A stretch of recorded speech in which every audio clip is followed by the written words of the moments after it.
Hi everyone, in today's video I'm going to show you how to make some really cute cross earrings. I've got a few different faux leathers that I'm going to use today, so I'll only do the how-to using one of them, but I will show you several different end products of this cross earring. This is one that I've already cut, and I just wanted to show you as we're doing the video today, I will be cutting extras because with felt backing on faux leather, I just want for my material as that earring turns, I like for it to look really good on both sides. So I will be cutting 4 pieces to make the 2 different earrings today. So let's go ahead and get started. The first thing that I need to do is insert my image onto my mat. So I just come over here to the left and I click on images. Now I have uploaded these images already, so I'm going to filter over here in the upper right hand corner and click on uploaded, and that will just bring up everything that I've uploaded, and I'm going to do this cross. Now in my comments section, I'll pin a comment that links to all of my materials that I'm doing today, so you'll know the exact materials and where I got them, the tools and supplies, the SVG file, where I got all of these Easter things in one bundle. It's like $1.50 or something like that. It was pretty cheap. So that'll all be linked up in my comment section. But click on the file you're going to do, which I'm going to do this cross, and then we're going to insert the image onto my mat. Now, this does come in really large. I'm just going to drag it up to the top so you can see it better. It comes in over 10 inches. So I'm going to, while it's selected, if you have yours and it's not selected, you need to click on it to select it, and then come up here to this height field, the H, and we're just going to make it today. I'm making mine 2 inches. If you like larger earrings, you could always make them, 2.5 or 3 inches to make them a little bit bigger. I'm real happy with the size of this earring. I think this will be a great size hanging from the ear. So I've got my one earring here. I am going to go ahead while it's selected and I'm going to duplicate it. And now I've got both of my earrings. And then remember when I said I need to have them to put on the back. This does look pretty symmetrical, but sometimes things are not. So I'm going to highlight both of these by left clicking and holding that left click while I draw the square. And then once I have the square, I can release the left click and it has a square on those 2 items. And I'm going to duplicate over in the upper right hand corner. I'm going to click on my duplicate button. I'm just going to move these over here to the side. These are the ones I'm going to put on the back. And when you put them on the back, of course, you can imagine it's a reverse image, right? Because it's going backwards. So even though I think they're symmetrical, just in case they're not, because sometimes there's little differences, while this box is selected, I'm coming up here to the flip button and I'm going to click on flip horizontal. And those just flip those so that when I cut them, I can put them back to back and they will line up. Now, I may not even need to do that because it looks pretty symmetrical to me, but I'm just being safe here. Okay, that's all there is. This file is super easy, so I can come up here and click on the Make It button. And it does show my mat. I'm gonna click mirror just because out of habit. Anytime you put a material face down, good side, you're cutting in reverse, and mirror lets you cut in reverse. Now when it's symmetrical, I know that it doesn't really make a difference, but it's a good habit. Okay, to prepare my mat, I am using a green mat because I'm cutting faux leather, so you can use your standard green mat. I do take my plastic cover that goes on the Cricut mat and I put it down about 3 inches because that way I'm not exposing any of my material directly to the mat where I'm not cutting. Just helps keep your mat fresh. And then I'm placing my material face down onto my mat. Now, when you're working with faux leather, you do need to pay attention to how wide you're going because sometimes if you look at your computer, images will go like past the 7 or 8 line, and then if your leather doesn't go past the 7 or 8 line, you're cutting into your mat and you don't have leather there. So if that's the case, you just click on these here and you can move them, to make sure they're going to be in the space of your faux leather. So once I have my faux leather down, I'm just going to roll it with my brayer. This just helps really make sure like that material is stuck nicely to the green mat. This is really coming up. That's making me kind of nervous. As I'm pushing, I feel it bounce back. So I'm going to put some tape on it just to help hold it. I just use Scotch tape, and I'm just going to tape it down. Now, another thing you could do, and I've used this part of my mat some, and you really do want to use fresh mats that are really sticky. But another thing you can do is you can put down a piece of contact paper with the sticky side up, and then your faux leather then would stick to the sticky side of the contact paper. And that's another trick that's worked for me in the past, just to keep things holding in place. So hopefully this will do it and we won't have any lift. We'll see. Okay, my material is on my mat. I just need to click the continue button in the lower right-hand corner, and we get our menu to set the material. So we just need to come over here and browse all materials. Now, if you have already browsed materials and you have set favorites, you will see them right here. This is your favorites menu, and you add things to this menu by clicking on the star from this browse all materials menu. And it just saves a step, because as you come in, the things you use the most will be right here. But in case you don't have that, we'll click all materials, and we're just going to come down here to the leather, and you click to the left of the one you want. For the faux leather we're using today, we're clicking on shimmered leather 1mm. And once we've selected that, we do see the green check mark, and then we click on the done button. And now it's saying we can load our mat.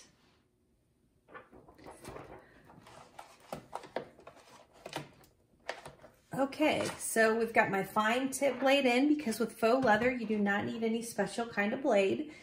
So we're just going to go ahead and load up our faux leather and begin to cut. And I really want to watch it, knowing that this faux leather isn't feeling like it's sticking down very well. I just really want to kind of babysit it and make sure it's not lifting off of the mat while it's cutting. I do want to thank everybody for watching the video today. For those of you new to my channel, welcome. This is a channel where I share DIY videos. A lot of them are using my Cricut machine, and especially using my Cricut machine to make earrings, whether they're genuine leather earrings or faux leather earrings. I've got a big lineup planned to do all kinds of fun stuff. Today you see me working on my Cricut Explorer, but I do have a Cricut Maker as well. So I am planning to do some fun things with faux leather and leather on the Cricut Maker machine. But right now I'm trying to get through a great Valentine's Day series I have, an Easter series, and then I'm always making everyday earrings as well. I think these crosses kind of fall into that everyday category, but these will also be great for Easter too. So thanks for joining me today. Those of you that are back and you've watched my other videos, thank you so much. I have so much fun doing these, and I love your comments, and I love hearing what you're working on and your questions. So thank you for subscribing to my channel, or even just coming back to my channel regularly. If you do find something helpful today in the video, I'd really appreciate it if you would take a second and tap that like button. That's just really helpful for me as I build this channel. And so if you just take a second to do that, if you get any helpful tip or you find anything valuable, I just would really appreciate that. Okay, so it looks like we're on our final cut here. This goes through a triple cut. It does take about 3 cuts to get through the 1mm thickness of faux leather. It looks like we did pretty well. I didn't really see, I saw it lifting a little over here, so I'm hoping we didn't have a problem, but I didn't really see it lifting very much. So I'm just gonna kind of pull this tape off. Oh, this isn't a good sign. It's not a good sign when the faux leather isn't sticking to your mat. The crazy thing is I don't feel like this is more than a millimeter. I could have tried to use the metallic leather without changing the blade. But I thought that this was thin enough. So we're gonna see, sometimes this happens, and what you find is it's really just hanging by some threads. So maybe I'll put it in fast motion so you don't have to work through all that with me.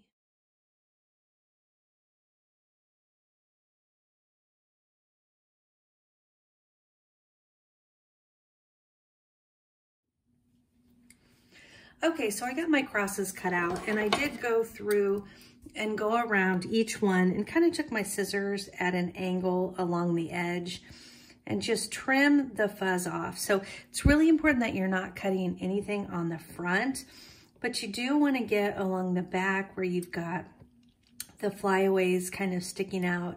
It's kind of felt flyaways, and you'll especially find them where you have cuts kind of going around a corner, and so you'll just want to make sure you're getting those flyaways off of those corners as well. All right, so our next step is to glue the faux leather earrings together. I'm using this crafter's pick. You can get this on Amazon. I'll link below in my comment section, but you can also get it at Hobby Lobby. Okay, so I'm just gonna put this crafter's pick glue on the back of my earring. And you really want to make sure you're getting this along the edges, because it's really the edges that you want to make sure don't come apart. Because if your edges come apart, it just does not look good on your faux leather earrings. Now, I do this only on one side, so I'm only going to put glue on 2 pieces. I did look, and they are symmetrical, so I know we were worried when we cut it about making sure we did a mirror image just in case, but they do look to be symmetrical, so it doesn't really matter which ones we glue together. So I'm just getting them nice and covered all the way to the edge. It's okay if glue does seep out. We'll wipe it, and this glue does dry clear. That's the great thing. Okay, so then I'm going to take another piece and just press it up against the first piece. And you just really want to line up the edges. So just making sure everywhere where we have these cuts that faux leather is lined up. I just love the look of this faux leather. It's just kind of got that bronze kind of look to it. As I'm matching these sides up, I'm just really looking at the edges, making sure that even as we go around corners that I'm all matched up. And then I come through and just wipe that glue that's come off. Wipe that glue all the way around the edge. I've got one done, and then now I'll match up my second one and just really get it into place as I press it down, making sure that my edges are lined up. Oops, that's not lined up. Now I just did that and did a big glue wipe, and I don't like that, so I'm going to put more glue down on this piece. Oops, that was too much glue, but that's okay, we can wipe it. Just because I worry when that happens, if you slip, that maybe the glue is not evenly spread around, and so I'd rather have too much glue than not enough, because you don't want your earring to come apart. And even when you're doing this, you might still see some little frays. I would just recommend at this point, once you have glue on, let the frays go. And then once it dries, you can come back and cut those frays off at that time. I do like to really smooth where the glue's coming out. I do like to really smooth that out. You won't see it, but you don't want like a cluster of glue to dry.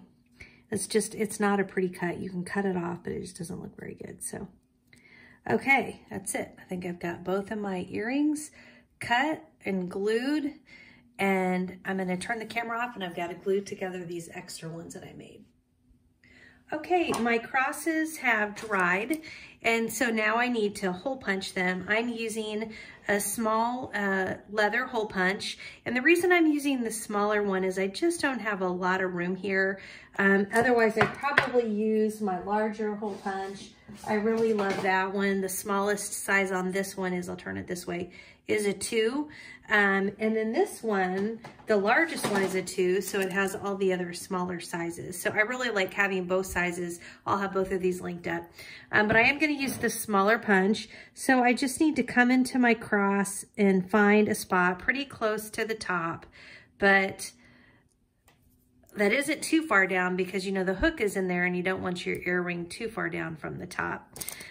Once I get the first one done, I like to just set that on top of the other just because I like them to hang at about the same distance. So if I can put them on top of each other and then use the first hole as a guide, I can just punch that. Now, a lot of times it won't go all the way through because you already have 2 layers here, but it marks it so that I can come back in and it can go through, using that kind of as the template.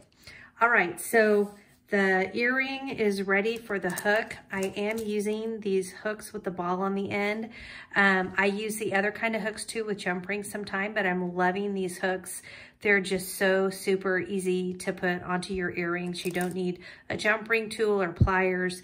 You just take this, oh shoot, I almost dropped it, and you push it through the hole and then you slide it down. And it's kind of tight, but that's a good thing. That means it's not gonna just come off really easy. And then you do that on the other one as well.